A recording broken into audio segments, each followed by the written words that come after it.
Picture this.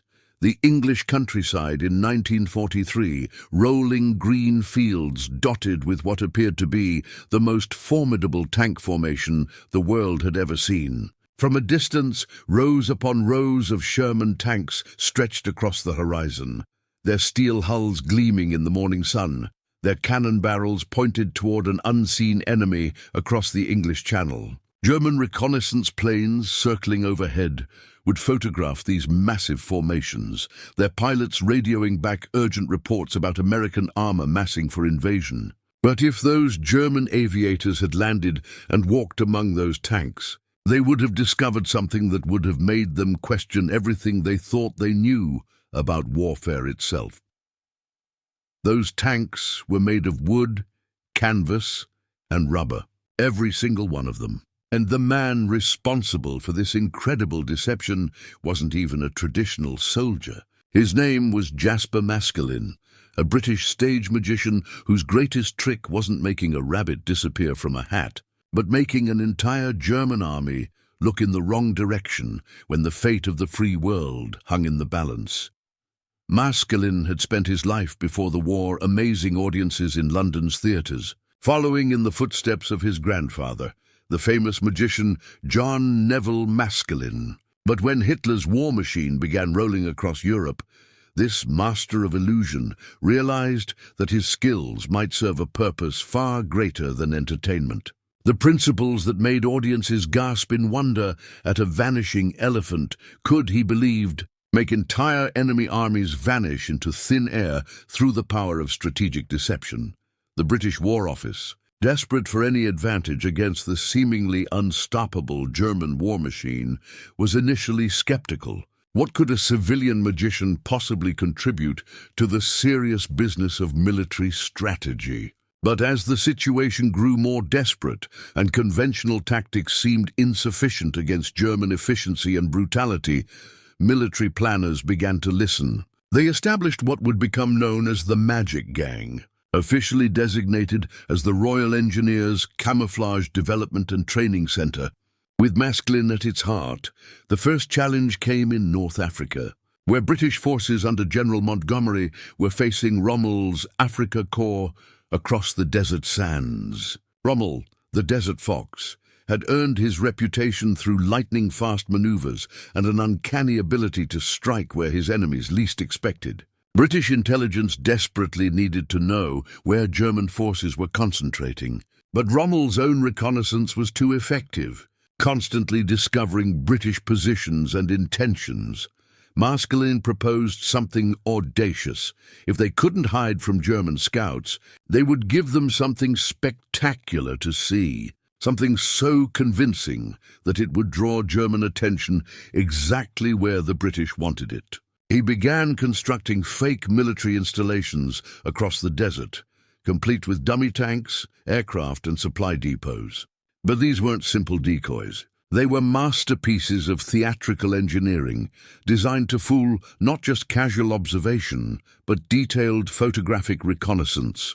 The wooden tanks were works of art in their own right. Each one was constructed with meticulous attention to detail, with proper shadows, realistic wear patterns, and even fake track marks leading to and from their positions. Canvas was stretched over wooden frames to create the appearance of steel armor, while careful painting and weathering made them look like battle-hardened vehicles that had seen months of desert warfare. From the air, they were indistinguishable from the real thing, but Maskelyne's genius went far beyond simple visual deception. He understood that modern warfare relied on multiple forms of intelligence gathering, so his illusions had to work on every level. He installed radio equipment near his dummy formations, broadcasting fake communications that German intelligence would intercept. He arranged for supply trucks to visit the fake positions regularly, creating dust patterns and tire tracks that would convince enemy observers that major military operations were underway. The psychological aspect of his work was perhaps most brilliant of all. Maskelyne knew that German commanders, like all military leaders, made decisions based on patterns and expectations. If they saw what appeared to be a major British buildup in one area, they would naturally assume that's where the attack would come. So he gave them exactly what they expected to see, while the real British forces prepared their assault from an entirely different direction. The results were remarkable. German reconnaissance flights would photograph these elaborate fake installations, and within hours, Rommel would be repositioning his forces to counter what he believed was Montgomery's master plan. Meanwhile, the actual British forces were moving into position miles away, completely undetected because German attention was focused on Maskelyne's theatrical productions. One of the most dramatic examples came before the Battle of El Alamein. Maskelyne created an entire fake army group south of the real British positions, complete with hundreds of dummy tanks, fake airfields, and elaborate supply operations. German intelligence, convinced that this was where Montgomery would strike, positioned significant forces to defend against an attack that would never come. When the real offensive began from the north, Rommel's forces were caught completely off guard, their reserves deployed to defend against phantom armies. The human cost of warfare made Maskelyne's work deeply personal. Every German soldier diverted by his deceptions was a life potentially saved on the British side. Every successful misdirection meant that young men from London, Manchester, and Edinburgh might return home to their families instead of dying in the desert sand. This wasn't abstract military strategy. It was a direct attempt to preserve human life through intelligence rather than firepower. The German response to these deceptions evolved as the war progressed. Initially, their reconnaissance simply reported what they saw, leading to strategic blunders that cost them battles. But as the pattern became clear, German intelligence officers began to suspect that something unusual was happening. They started sending ground scouts to investigate suspicious installations, only to find that these scouts often didn't return from their missions.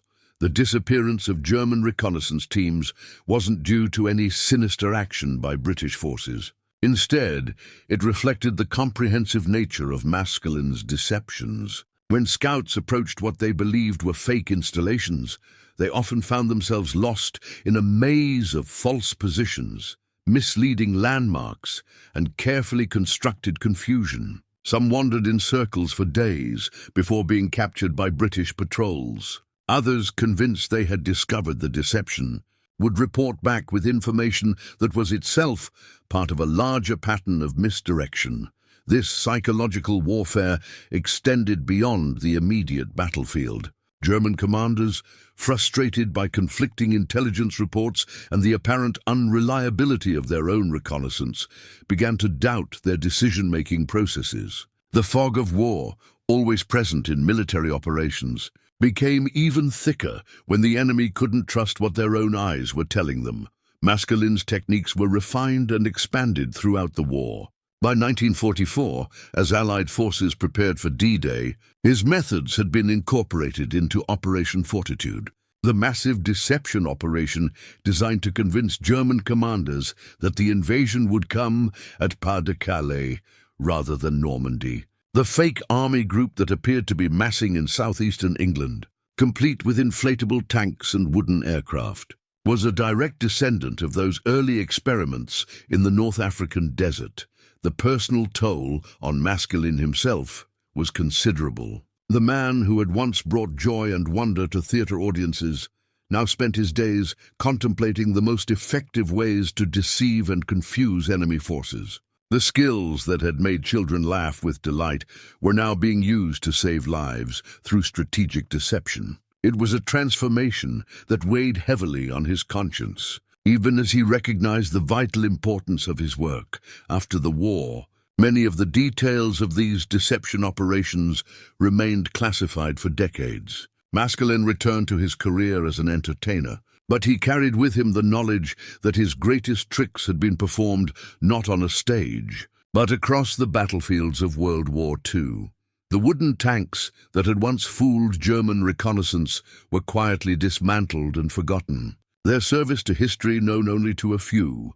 The legacy of these operations extended far beyond their immediate military impact. They demonstrated that in modern warfare, perception could be as important as reality, that the battle for information and understanding was as crucial as the clash of armies. The techniques developed by Maskelyne and his colleagues would influence military thinking for generations, establishing deception as a legitimate and vital component of strategic planning. Today, when we consider the sophisticated electronic warfare and information operations that characterize modern conflicts, we can trace their origins back to those wooden tanks scattered across the English countryside and the North African desert, a stage magician's understanding of human perception and the power of illusion had been transformed into a military art form that helped change the course of history. The Germans had indeed laughed at the idea that wooden tanks could fool anyone, but their laughter died in their throats when they realized that their most experienced scouts, their most reliable intelligence sources, had been systematically deceived by a master of illusion who understood that the greatest magic trick of all was making an entire war look like it was being fought somewhere else entirely.